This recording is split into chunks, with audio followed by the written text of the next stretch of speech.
Good morning, everybody. Welcome to another Gluttons for Geekdom. Today we are going to start our Saturday morning animation congregation. Smack, if you will. It's going to be early every day, 8:30. To remind us of the times we're waking up this early was actually really awesome. I'm Nick James, by the way, and today, if you haven't noticed, we're going to be talking about the animated show. I mean, if you needed to get anybody into Batman, what's the easiest way to get them in? Cartoons, I would say. Show them Batman, the animated series. What more does somebody need to know about the Batman? They took it so seriously, and it was done so beautifully.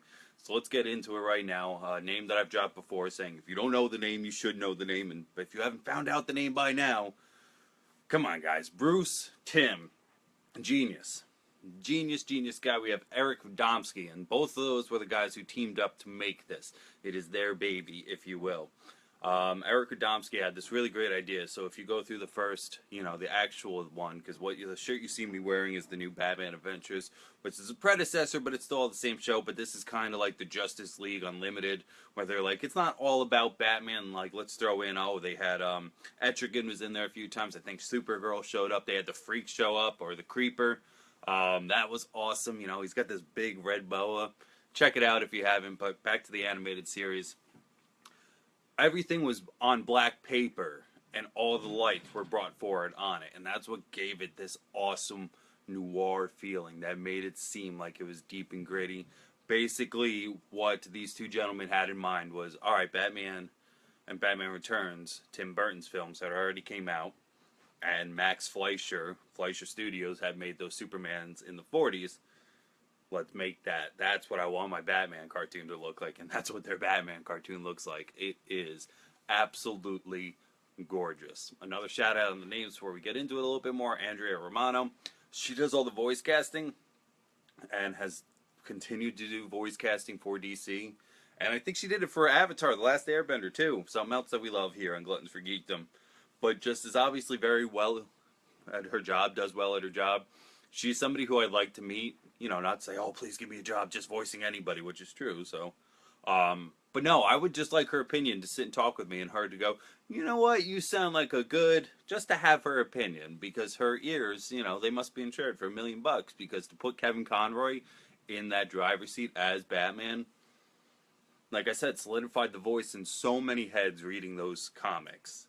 I still cannot open a Batman comic without hearing Kevin Conroy go through it. Mark Hamill, of course, if you look at his name too, Mark Hamill has Arkham in it. Arkham Asylum. Pretty cool. He does the Joker. Tim Curry. Ha ha ha. The front desk man from Home Alone 2, if you will, or Frankenfurter from Rocky Horror Picture Show. I mean, he's done a billion things. I can sit and listen.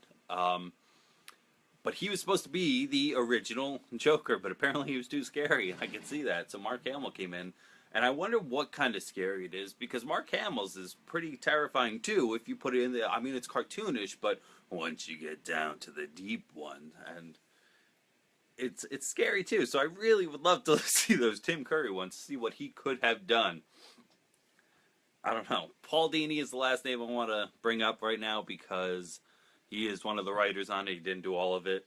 4 Emmy wins for this cartoon. For this animated show. 4 Emmy wins, including Outstanding Animated Program. Paul Dini is one of them. He did the writing for my favorite episode, probably everybody's favorite episode, Heart of Ice. Yeah, that's what it does. It gives Victor Fries a whole new background. A whole background that a lot of people know today because Joel Schumacher borrowed so heavily from that to do his Batman and Robin, like Nora Freeze in a giant containment center and having the disease, like all Paul Dini. And at the end, the one tear that falls and freezes, Paul Dini. Brilliant man. Funny as hell, too, if you look at him and you hear him on different things. Not if you look at him, sorry, that makes it sound like he's funny looking. But if you listen to different things he does, Kevin Smith does a podcast, Fat Man on Batman, where Paul Dini's been on a few times. He's just funny, and he seems really down to earth and just really freaking awesome. Alright, so, after all of that, Batman the Animated Series premiered in September 5th, 1992. I literally was not even 2 years old. I would turn 2 in just another 17 days, which is pretty crazy. So, I mean, ingrained. I mean, it's up here so hard, and then it ran until about 7 days before my 5th birthday, 9/15/95. If you're good at math, you now know my birthday and how old I am.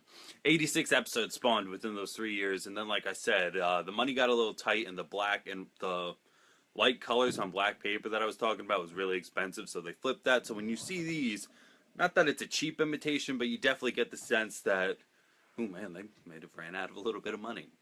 It still looks great, and all the characters are great too. You know, like I've said, this man here, the Mr. Nightwing, is my favorite character, and there's the one episode in which the name escapes me, but it's Nightwing and Robin, and they're running through, and the cops are after him. It's Commissioner Gordon in the Batcave chasing after people, and like Nightwing, it's Batman and Robin, but Robin, Tim Drake, is telling Nightwing what happened. Like, oh yeah, I don't know, and it's nuts. It's all a dream. Spoilers, but it is so awesome. So it doesn't really lose effect when they go to this, but the first original 86 episodes, they look like the Fleischers. I mean, it's the best. Not only is it the best, but IGN said this is the best adaptation of Batman outside of comics, and it also ranked them as their #1 comic book character cartoon of all time, and out of all time best cartoons, it's second, and it's only seconded to The Simpsons.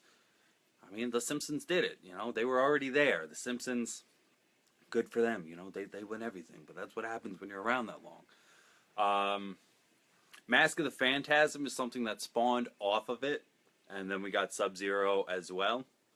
I think that's all of the fun facts, so we'll just geek out about Batman. Growing up, like I said, I was 2 years old, so this was my Batman, and how great was it? I think their Killer Croc was one of my scariest things too, because of how big he was, and it showed me, you know, it taught me the whole brains over brawn thing at a very young age. So who doesn't love the Batman for that? I mentioned Paul Dini's name. If you haven't heard me talk in the Suicide Squad one, go back and listen. He is Harley Quinn's first father, with Bruce Timm being her second. The Joker, the voice in it was great, and when they switch over to this, he gets the black eyes and he looks like a messed up great white shark. Who doesn't love that? I mean, how much? Oh, the Scarecrow, his redesign too, because when I went to this, I'm telling you, yeah, a lot of things switched, but I think everything switched for the better. Oh, the Batmobile, it's that really long, sleek Batmobile, and when they first pitched it, you know, a lot of people are like, a Batman? I don't know. So that opening scene of boom, boom, boom, boom, boom, boom, what Alright, I'm not going to do the whole thing, but I really could. That was just, they said, here, just watch this. This is what the show's going to be about. And they're like, that's awesome. And so much so they turned it into the opening. So that opening was the first test screening footage anybody ever saw of Batman the Animated Series. And I just remember that freaking music coming on and just getting so excited. Justice League Action, if you guys aren't watching, it's pretty good. It looks really simple. I see that they're really trying to make these characters easily made into toys, is the best way I could picture it. They look like they could be toys right off the thing. There's not a lot of detail, though. All the right colors and lines are there. But they did the whole thing where it looks like, I am vengeance. I am the night. Yeah, you can't see it from this angle. Excuse me.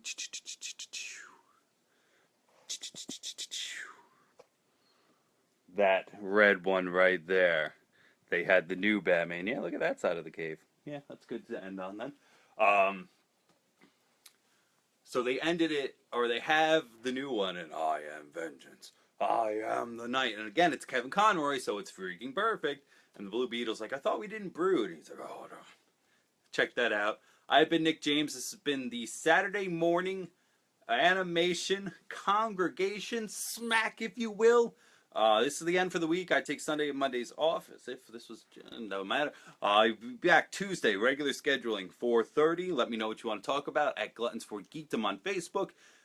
Twitter, at Gluttonous Geeks, or Gluttons for Geekdom on the Instagram. Let me know. Nick James, Saturday morning animation congregation has come to a close.